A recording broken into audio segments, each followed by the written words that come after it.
Hello বন্ধুরা, আজকে আমি এই তেলটা তৈরি করেছি। তেলটা না আমার অ্যাকচুয়ালি খুব চুল উঠছিল। তা 2 মাস ধরে মোটামুটি এই তেলটা আমি ইউজ করছি। তেলটা কিন্তু খুব উপকারে লেগেছে আমার। পরে একদিন বলে দেবো কী কী ইনগ্রেডিয়েন্টস লাগে তেলটা তৈরি করতে। আপাতত সন্ধ্যাবেলার জন্য একটু মুড়ি চানাচুর দিয়ে মেখে নিয়েছি আর চা করে নিয়েছি। ব্যাস এটাই হচ্ছে আজকে সন্ধ্যাবেলার টিফিন।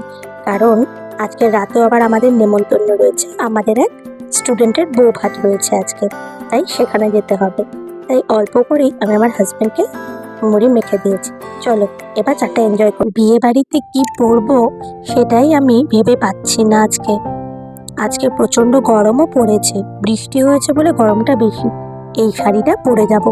এই দেখো, এটা না আমি কাশ্মীর থেকে কিনেছিলাম। একদম পুরো শাড়িটা জুড়ে না এরকম সুতোর কাজ করা, জানো তো। আর কালারটা এত মিষ্টি পিচ কালার, আর তার উপর পুরো সাদা সুতোর কাজে ভর্তি শাড়িটা।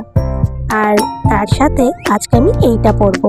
এটা না 1 বছর জন্মদিনে আমার হাজব্যান্ড আমাকে সেনকো থেকে কিনে দিয়েছিল। এটাকে গসিপ জুয়েলারি বলে, ওরা গসিপ কালেকশন বলে। এবার এই একটা হার আর তার সাথে এই কানের দুলটা পরবো, আর এই শাখা বাঁধানো গলা বাঁধানো একসঙ্গে, যেটা এটা সেনকো থেকে কিনেছিলাম, পরবো। দেখো আমি রেডি।